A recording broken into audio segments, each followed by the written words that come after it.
ఇక సతీష్ కుమార్ మృతిపై Swachhandhra corporation chairman Pattabhi అనుమానం వ్యక్తం చేశారు. దీనికి సంబంధించి ఆయన మాట్లాడుతున్నారు. లైవ్ లో చూద్దాం. స్పష్టంగా తమ విచారణలో చెప్పినట్టు ఆనాటి vigilance and security officer Gangadhar Rao తన నివేదికలో పేర్కొన్నాడు. అంటే దీన్ని బట్టి ఏమర్థం అవుతా ఉంది? సతీష్ కుమార్ని బెదిరించి అతని పైన ఒత్తిడి తీసుకొచ్చి రాజీ కుదిర్చారు. ఏదో టీటీడీకి కొన్ని ఆస్తులు రాసిస్తున్నట్టు ఒక రాజీ డ్రామాకి తెరలేపారు.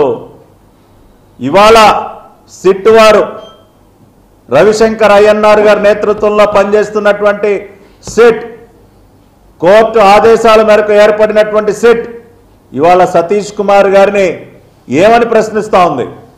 మీ పైన రాజీకి ఒత్తిడి తెచ్చిన వ్యక్తులు ఎవరు? రాజీ చేసుకోవాలని బెదిరించినటువంటి వ్యక్తులు ఎవరనే ఇవాళ సిట్ ప్రశ్నిస్తూ ఉంది. దానికి ఇవాళ జవాబిస్తూ ఆయన స్టేట్మెంట్ ఇవాళ రికార్డు చేసేటటువంటి రోజు ఈ రోజున సతీష్ కుమార్ జీవించి ఉంటే ఖచ్చితంగా ఇవాళ మేము చెప్తా ఉన్నాం, ఆనాటి టీటీడీ చైర్మన్ కరుణాకర్ రెడ్డి యొక్క ప్రోద్బలంతో నన్ను బెదిరించారని వాళ్ళు ఖచ్చితంగా ఒక స్టేట్మెంట్ కూడా రికార్డ్ అయి ఉండేది. ఆ విషయం తెలుసు, ఎందుకంటే ఆల్రెడీ సతీష్ ఒకసారి చెప్పారు, నన్ను బెదిరించారు, నా పైన ఒత్తిడి తీసుకొచ్చారని చెప్పి గతంలోనే ఒకసారి ఆయన టీటీడీ ఇంటర్నల్ ఎంక్వైరీలో విజిలెన్స్ ఆఫీసర్ గంగా గిరిధర్ రావు గారికి చెప్పినట్టు నివేదికలో రాశారు.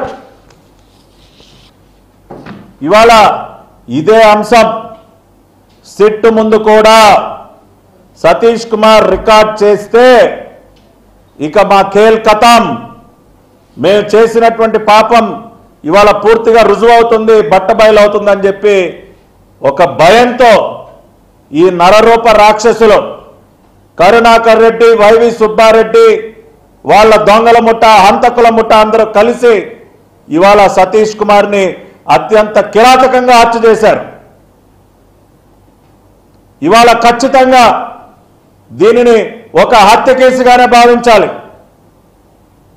ఇప్పటికే పోలీసులు ప్రాథమికంగా అక్కడికి వెళ్ళి పరిశీలిస్తే సతీష్ కుమార్ ముఖం పైన రాళ్లతో గుద్దినట్టు, బండరాళ్లతో ఆయన ముఖం పైన గుద్దినట్టు ఆనవాళ్లు కనపడుతున్నట్టు సమాచారం వస్తోంది. అనేక గాయాలు అతని బాడీ పైన కనపడుతున్నట్టు సమాచారం వస్తోంది. ఖచ్చితంగా పోస్ట్మార్టం జరిగి పోస్ట్మార్టం నివేదిక వచ్చిన తర్వాత ఇంకా మరిన్ని వాస్తవాలు బయటపడతాయి. దీనిని ఒక హత్య కేసు కోణంలోనే దర్యాప్తు చేయాలి. ఆ విధంగానే పోలీస్ ఎంక్వైరీ జరగాలని కూడా మేము కోరుకుంటూ ఉన్నాం. ఎందుకంటే దీని బ్యాక్గ్రౌండ్ పరిశీలించినట్లయితే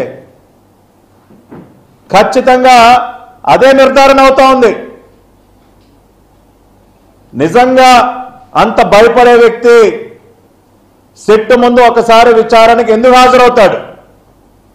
ఎందుకు నిర్భయంగా 6వ తేదీన సిట్ ముందుకు వెళ్తాడు? మళ్ళీ ఈ రోజున సిట్ ముందు విచారణకు హాజరు కావడానికి ధైర్యంగా ఎందుకు బయలుదేరతాడు గుంతకల్ నుంచి సతీష్ కుమార్? ఈ ప్రశ్నకి జవాబు చెప్పగలరా?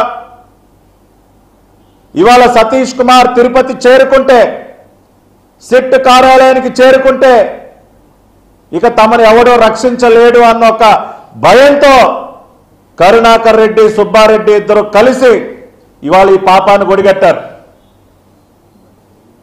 చేసినటువంటి పరకామణిలో డబ్బు చోరీ చేయటమే ఒక మహాపాపం. చేసినటువంటి మహాపాపాన్ని కప్పిపుచ్చుకోవడం కోసం ఇవాళ ఇంకొక హత్య. మొన్న మధ్యనే నీ విషయంగా వీరు చేసినటువంటి మహాపాపం బట్టబయలైంది ఆధారాలతో సహా.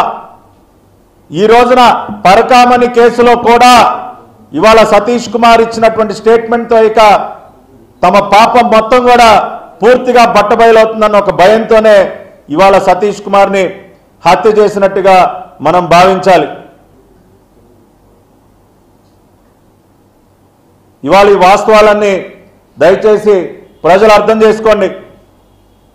వీళ్ళ గత చరిత్ర ఏంటో ఒక్కసారి గుర్తు చేసుకోండి. సాక్షుల్ని ఏ విధంగా హతమారుస్తారో,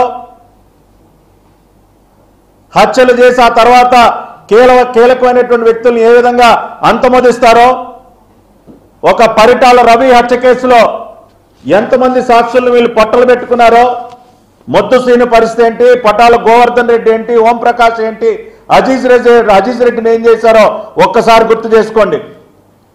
వివేకానంద రెడ్డి హత్య కేసు ఆ తర్వాత ఎంతమందిని చంపేశారు, ఎంతమందిని ఇవాళ లేకుండా చేశారు. ఒక కసుమూరి శ్రీనివాసరెడ్డి, గంగాధర్ రెడ్డి, డ్రైవర్ నారాయణ కానీ, గంగిరెడ్డిని కానీ ఈ విధంగా ఎంతమందిని పట్టణ పెట్టుకున్నారు. ఇవాళ అదే పందాలో ఈ పరకామణి కేసులో కూడా సతీష్ రెడ్డిని అత్యంత కిరాతకంగా హత్య చేశారని చెప్పి ఇవాళ ఖచ్చితంగా మనందరం కూడా భావించవచ్చు. ఆ దిశగానే పోలీసులు ఎంక్వైరీ చేయాలని చెప్పి కూడా కోరుకుంటూ ఉన్నాం. ప్రజలందరూ కూడా ఈ వాస్తవాల్ని అర్థం చేసుకోండి. ఇప్పుడు మీడియా ముందు మాట్లాడుతూ ఉన్నాడు ఈ కిరాతకుడు నరరూప రాక్షసుడైనటువంటి కరుణాకర్